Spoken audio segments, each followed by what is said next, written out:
ಈಗ ನಾವೆಲ್ಲರೂ ಎದುರು ನೋಡ್ತಾ ಇರುವಂತಹ ಸಮಯ ಸನ್ಮಾನ್ಯ ಶ್ರೀ ಯಡಿಯೂರಪ್ಪಜಿಯವರ ಜೀವನ ಚರಿತ್ರೆ, ಅವರು ನಡೆದು ಬಂದಿರುವಂತಹ ಹಾದಿ ಹಾಗೂ ಅವರ ಯಶೋಗಾಥೆ ಬಗ್ಗೆ ಹೇಳಬೇಕು ಅಂತ ಅಂದರೆ ಪದಗಳು ದಿನಗಳು ಸಾರೋದಿಲ್ಲ ಅಂತಲೇ ಹೇಳ್ಬೋದು. ಆದರೂ ಅಗಾಧವಾದ ಅವರ ಸಾಧನೆಗಳನ್ನು ಸಂಕ್ಷಿಪ್ತ ರೂಪದಲ್ಲಿ ಹೇಳೋ ಪ್ರಯತ್ನವನ್ನು ಮಾಡ್ತೀನಿ. 1943ರಲ್ಲಿ ಮಂಡ್ಯ ಜಿಲ್ಲೆಯ ಬೂಕನಕೆರೆಯಲ್ಲಿ ಶ್ರೀ ಸಿದ್ಧಲಿಂಗಪ್ಪ ಹಾಗೂ ಶ್ರೀಮತಿ ಪುಟ್ಟತಾಯಮ್ಮ ದಂಪತಿಗಳಿಗೆ ಜನಿಸಿದ ಶ್ರೀ ಯಡಿಯೂರಪ್ಪನವರು ಬಾಲ್ಯದಿಂದಲೇ ನಾಯಕತ್ವದ ಗುಣಗಳನ್ನು ಹೊಂದಿದ್ದು ಹೋರಾಟವೇ ಉಸಿರು, ಹೋರಾಟವೇ ಜೀವನ ಅಂತ ನಂಬಿರುವ ಛಲ ಬಿಡದ ಹೋರಾಟಗಾರರು. ಆರಂಭದಲ್ಲಿ ಸರ್ಕಾರಿ ಹುದ್ದೆಯಲ್ಲಿದ್ದ ಶ್ರೀಯುತರು 1972ರಲ್ಲಿ ಜನಸಂಘದ ಅಧ್ಯಕ್ಷರಾಗಿ ಸಾರ್ವಜನಿಕ ಜೀವನಕ್ಕೆ ಕಾಲಿಡುತ್ತಾರೆ. ಆ ನಂತರ ಹಂತ ಹಂತವಾಗಿ ತಾಲೂಕು ಮಟ್ಟ, ಜಿಲ್ಲಾ ಮಟ್ಟ, ರಾಷ್ಟ್ರ ಹಾಗೂ ಅಂತಾರಾಷ್ಟ್ರೀಯ ಮಟ್ಟದಲ್ಲಿ ಹೆಸರನ್ನ ಗಳಿಸಿ ಹಲವಾರು ಅಧಿಕಾರಗಳನ್ನು, ಹುದ್ದೆಗಳನ್ನು ಅಲಂಕರಿಸಿ ಕೇವಲ ರಾಜಕೀಯವಾಗಿ ಮುಂದಾಳತ್ವವನ್ನು ವಹಿಸೋದಲ್ಲದೆ ಜನರ ದನಿಯಾಗಿ ನಿಲ್ಲುತ್ತಾರೆ. ಜೀತದಾಳು ವಿಮುಕ್ತಿ ಹೋರಾಟ, ರೈತಪರ ಹೋರಾಟ, ಏಕತಾ ಹೋರಾಟ, ಈ ರೀತಿಯಾಗಿ ಲೆಕ್ಕವಿಲ್ಲದಷ್ಟು ಹೋರಾಟಗಳಲ್ಲಿ ನೇತೃತ್ವವನ್ನು ವಹಿಸಿ ಸಾವಿರಾರು ಜನರಿಗೆ ನ್ಯಾಯವನ್ನು ದೊರಕಿಸುವಲ್ಲಿ ಸಫಲರಾಗ್ತಾರೆ. ಇದು ಶ್ರೀಯುತರ ಹಿರಿಮೆ ಹಾಗೂ ಹೆಗ್ಗಳಿಕೆ.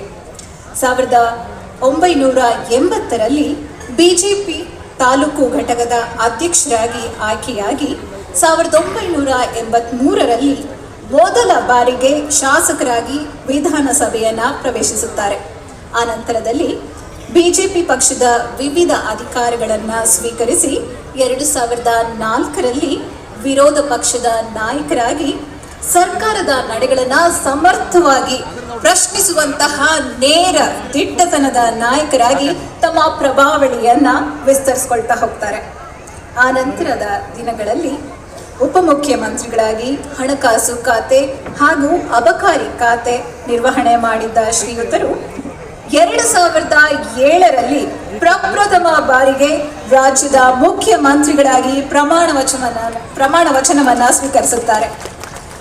4 ಬಾರಿ ಮುಖ್ಯಮಂತ್ರಿಗಳಾಗಿ ಸಮರ್ಥ ಆಡಳಿತವನ್ನ ನಡೆಸಿ ಯಶಸ್ವಿ ಯೋಜನೆಗಳನ್ನು ಜಾರಿಗೊಳಿಸಿದ ಕೀರ್ತಿ ಇವರಿಗೆ ಸಲ್ಲುತ್ತದೆ. ರಾಜಕೀಯ, ಸಾಮಾಜಿಕ, ಶೈಕ್ಷಣಿಕ ಕ್ಷೇತ್ರದಲ್ಲಿ ರಾಜ್ಯದಲ್ಲಿ ಹಲವಾರು ಬದಲಾವಣೆಗಳನ್ನು ತರುವಲ್ಲಿ ಶ್ರೀಯುತರ ಪಾತ್ರ ಮಹತ್ವದ್ದು. ಹಾಗೆ ಪಕ್ಷ ನಿಷ್ಠೆಯಿಂದ ಬಿಜೆಪಿ ಪಕ್ಷದ ವರ್ಚಸ್ಸನ್ನ ಉತ್ತುಂಗಕ್ಕೆ ಕೊಂಡೊಯ್ಯುವಲ್ಲಿ ಕೂಡ ಇವರ ಪಾತ್ರ ಪ್ರಮುಖವಾದದ್ದು ಅಂತ ಹೇಳೋದಕ್ಕೆ ತುಂಬಾ ಹೆಮ್ಮೆ ಆಗುತ್ತೆ. ಅಷ್ಟೇ ಅಲ್ಲ, ಇವತ್ತು ಶಿಕಾರಿಪುರ ಅಂದಾಕ್ಷಣ ಕೇಳಿ ಬರುವ ಹೆಸರೇ ಶ್ರೀ BS ಯಡಿಯೂರಪ್ಪ ಅನ್ನೋದು. ಅದಕ್ಕೆ ಶಿವಮೊಗ್ಗ ಜಿಲ್ಲೆಯ ಅಭಿವೃದ್ಧಿಯೇ ನಮ್ಮೆಲ್ಲರ ಮುಂದಿರುವಂತಹ ಸಾಕ್ಷಿ, ಕನ್ನಡಿಯಾಗಿದೆ ಅಂತಾನೆ ಹೇಳ್ಬಹುದು. ಹೀಗಾಗಿ BSY ಅನ್ನೋದು ಕೇವಲ ಹೆಸರಲ್ಲ, ಅದೊಂದು ಬ್ರ್ಯಾಂಡ್ ಅಂತಾನೆ ಹೇಳ್ಬೋದು.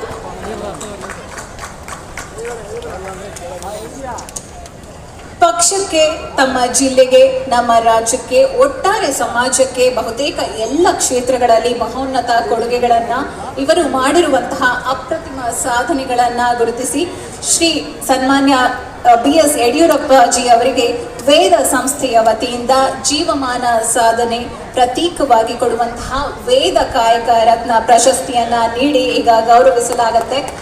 ಪ್ರತಿ ವರ್ಷವೂ ವೇದ ಸಮೂಹ ಶಿಕ್ಷಣ ಸಂಸ್ಥೆಯಿಂದ ವಿವಿಧ ಕ್ಷೇತ್ರಗಳಲ್ಲಿ ಸಾಧಕರನ್ನ ಗುರುತಿಸಿಕೊಡುವಂತಹ ಈ ಪ್ರಶಸ್ತಿಯನ್ನ ಈ ಸಾಲಿನಲ್ಲಿ ಈ ಒಂದು ಐತಿಹಾಸಿಕ ದಶಕ ಮಹೋತ್ಸವದ ಅಂಗವಾಗಿ ಸನ್ಮಾನ್ಯ ಶ್ರೀ BS ಯಡಿಯೂರಪ್ಪನವರಿಗೆ ನೀಡಿ ಗೌರವಿಸಲಾಗ್ತಾ ಇದೆ. ಜೋರಾದ ಚಪ್ಪಾಳೆಯ ಮೂಲಕ ತಾವೆಲ್ಲರೂ ಶ್ರೀಯುತರಿಗೆ ಗೌರವ ಅರ್ಪಣೆಯನ್ನ ಸಲ್ಲಿಸಬೇಕಾಗಿ ಕೇಳ್ಕೊತಾ ಪ್ರಶಸ್ತಿ ವೇದ ಸಂಸ್ಥೆ ನೀಡುವಂತಹ ಕಾಯಕ ರತ್ನ ಪ್ರಶಸ್ತಿಯನ್ನ ನಮ್ಮ ಅಧ್ಯಕ್ಷರಿಗೆ ನೀಡ್ತಾ ಇದ್ದಾರೆ.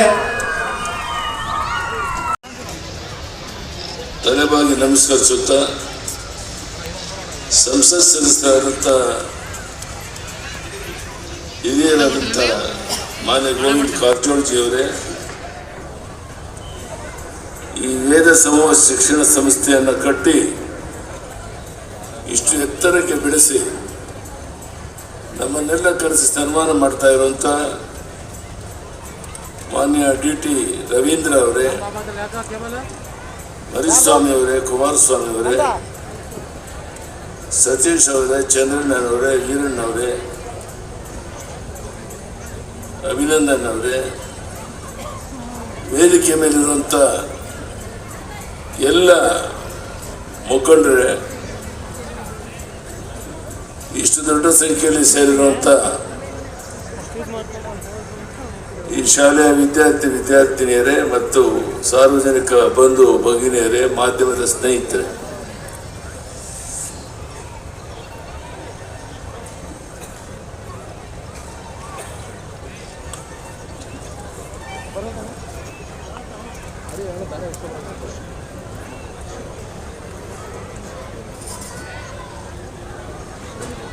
ನಿಜಕ್ಕೂ ನಾವ್ಯಾರು ಕಲ್ಪನೆ ಮಾಡ್ಕೊಳ್ಳೋಕೆ ಆಗದೇ ಇರೋ ಮಟ್ಟಕ್ಕೆ ಒಂದು ಸಾಧನೆಯನ್ನು ಮಾಡಿ ಗ್ರಾಮೀಣ ಪ್ರದೇಶದಲ್ಲಿ ಇಷ್ಟು ದೊಡ್ಡ ಶಿಕ್ಷಣ ಸಂಸ್ಥೆಯನ್ನು ಕಟ್ಟಿರುವಂಥ TD ರವೀಂದ್ರ ಅವರಿಗೆ ನಾನು ಅಭಿನಂದನೆಯನ್ನು ಸಲ್ಲಿಸ್ತೇನೆ. ಶಿಕ್ಷಣ ಕ್ಷೇತ್ರದಲ್ಲಿ ಇನ್ನೂ ಹೆಚ್ಚು ಕೆಲಸ ಮಾಡುವಂಥ ಶಕ್ತಿ ಅವರಿಗೆ, ಅವರ ಕುಟುಂಬದವರಿಗೆ ಸಿಗಲಿ ಅಂತೇಳಿ ದೇವರಲ್ಲಿ ಪ್ರಾರ್ಥನೆಯನ್ನು ಮಾಡ್ತೇನೆ. ನಾನು ಸಹ ಶಿಕ್ಷಣ ಸಂಸ್ಥೆಗಳನ್ನು ಕಟ್ಟೋದ್ರ ಬಗ್ಗೆ ವಿಶೇಷವಾದ ಆಸಕ್ತಿ ಇರುವಂಥವನು. ಶಿವಮೊಗ್ಗ ಶಿಕಾರಿಪುರ ತಾಲೂಕಲ್ಲಿ ಸುಮಾರು 12,000ಕ್ಕೂ ಹೆಚ್ಚು ಜನ ನರ್ಸಿಂಗ್ ಇರ್ಬೋದು, ಡಿಗ್ರಿ ಇರ್ಬೋದು, ಬೇರೆ ಬೇರೆ ಶಿಕ್ಷಣ ಸಂಸ್ಥೆಗಳನ್ನು ಕಟ್ಟೋದ್ರ ಮೂಲಕ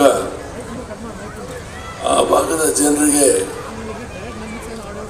ಆ ವಿದ್ಯಾರ್ಥಿನಿಯರಿಗೆ ಹೆಚ್ಚು ಅನುಕೂಲವನ್ನು ಮಾಡಿಕೊಡುವಂಥ ಪ್ರಯತ್ನವನ್ನು ಮಾಡ್ತಿರೋ ಸಂದರ್ಭದಲ್ಲಿ ಇವತ್ತು 10 ವರ್ಷಗಳ ಹಿಂದೆ ಒಂದು ಸಣ್ಣ ಸಸಿಯಾಗಿ ನೆಡಲಾಗಿದ್ದ ಈ ವೇದ ಶಿಕ್ಷಣ ಸಂಸ್ಥೆ ಇದು ದೊಡ್ಡ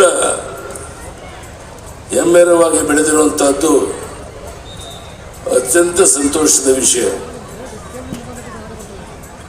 ಈಗಾಗಲೇ ಎಲ್ಲರೂ ಹೇಳಿದಂತೆ ಬೆಂಗಳೂರು, ಮೈಸೂರು ಮುಂತಾದ ಮಹಾನಗರ ಹೊರಗಡೆ 2ನೇ ಹಂತದ ನಗರಗಳಲ್ಲಿ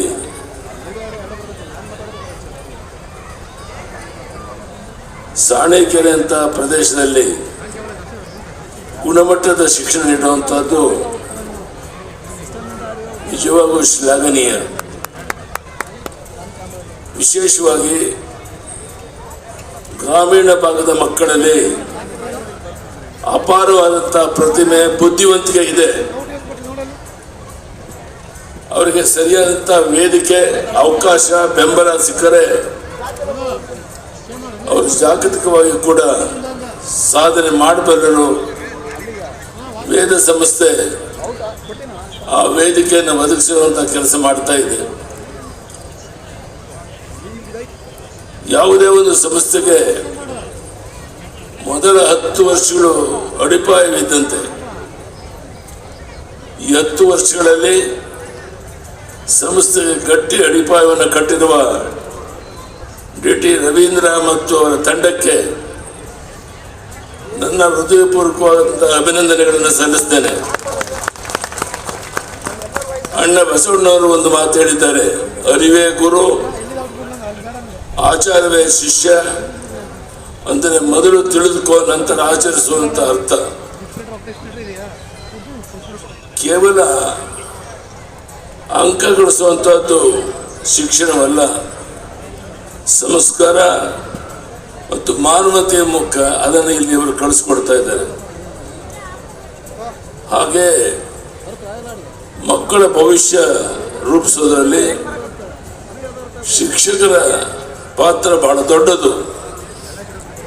ನೀವು ನಾಡಿನ ಭವಿಷ್ಯ ಕೆತ್ತುವ ಶಿಲ್ಪಿಗಳಾಗಿದ್ದೀರಿ. ಇದು ತಂತ್ರಜ್ಞಾನ ಯುಗ. ನಮ್ಮ ಮಕ್ಕಳು ಕಂಪ್ಯೂಟರ್ ಕಲಿಯಬೇಕು, ಜೊತೆಗೆ ನಮ್ಮ ಮಣ್ಣಿನ ಸಂಸ್ಕೃತಿಯನ್ನು ಮರೆಯಬಾರದು. ಶಿಕ್ಷಣ ಎಂದರೆ ಜ್ಞಾನ ಶಕ್ತಿ. ಶಿಕ್ಷಣ ಎಂದರೆ ಉದ್ಯೋಗಕ್ಕಾಗಿ ಮಾಡುವ ಒಂದು ಕಸರತ್ತಂತ ತಿಳಿಯಬೇಡಿ. ಅದು ಸಮಾಜವನ್ನ ಮೇಲೆತ್ತುವ ಜ್ಞಾನ ಶಕ್ತಿ. ರೈತ ಭೂಮಿಯಲ್ಲಿ ಬೀಜ ಬಿತ್ತೋದು ಜನರ ಹಸಿವನ್ನು ನೀಗಿಸಬೇಕು ಅನ್ನೋ ಉದ್ದೇಶದಿಂದ. ಹಾಗೆ ಶಿಕ್ಷಣದ ನಿಜವಾದ ಉದ್ದೇಶ ಮನುಷ್ಯನ ನೈಜ ವ್ಯಕ್ತಿತ್ವವನ್ನು ಜಾಗೃತಿಗೊಳಿಸಿ ರಾಷ್ಟ್ರದ ಪ್ರಗತಿಗೆ ಭದ್ರ ಬುನಾದಿ ಕಟ್ಟುವಂತಹದ್ದು. ನಿಮಗೆಲ್ಲ ತಿಳಿದಂತೆ ನಾನು ಮುಖ್ಯಮಂತ್ರಿ ಆಗಿದ್ದ ಕಾಲದಲ್ಲಿ ಶಿಕ್ಷಣಕ್ಕೆ ಹೆಚ್ಚಿನ ಆದ್ಯತೆಯನ್ನು ನೀಡಿದ್ದೆ. ಹೆಣ್ಣು ಮಕ್ಕಳು ಕಲಿತು ಶಾಲೆಯ ಮೆಟ್ಟಲು ಹತ್ತಬೇಕು ಅನ್ನೋ ಉದ್ದೇಶದಿಂದ ನಾವು ತಂದ ಭಾಗ್ಯಲಕ್ಷ್ಮಿ ಯೋಜನೆ ಇಂದು ಲಕ್ಷಾಂತರ ಹೆಣ್ಣು ಮಕ್ಕಳ ಬದುಕಿಗೆ ಬೆಳಕಾಗಿದೆ. ಆಗ ನನಗೆ ನಾಡಿನ ಶೈಕ್ಷಣಿಕ ಸಂಸ್ಥೆಗಳು ಕೂಡ ಬೆಂಬಲ ವ್ಯಕ್ತಪಡಿಸಿದ್ದು. ಉತ್ತಮ ಶಿಕ್ಷಣ ಸಂಸ್ಥೆ ರಾಜ್ಯದ ಅಭಿವೃದ್ಧಿ ಅಡಿಪಾಯಗಳು. ರಾಷ್ಟ್ರೀಯ ಶಿಕ್ಷಣ ನೀತಿ NEP ನಮ್ಮ ಯುವ ಶಕ್ತಿಯನ್ನು ಜಾಗತಿಕ ಮಟ್ಟದಲ್ಲಿ ಸ್ಪರ್ಧಿಸಲು ಮತ್ತು 21ನೇ ಶತಮಾನದ ಸವಾಲುಗಳನ್ನು ಎದುರಿಸಲು ಸಜ್ಜುಗೊಳಿಸುವ ಕೇಂದ್ರದ ಪ್ರಧಾನಮಂತ್ರಿ ನರೇಂದ್ರ ಮೋದಿಜಿಯವರ ಸಹಕಾರ ರಾಷ್ಟ್ರೀಯ ಶಿಕ್ಷಣ ನೀತಿ 2020 ನ್ಯಾಷನಲ್ ಎಜುಕೇಶನ್ ಪಾಲಿಸಿ NEP ಜಾರಿಗೆ ತಂದಿದೆ. ಶಿಕ್ಷಣ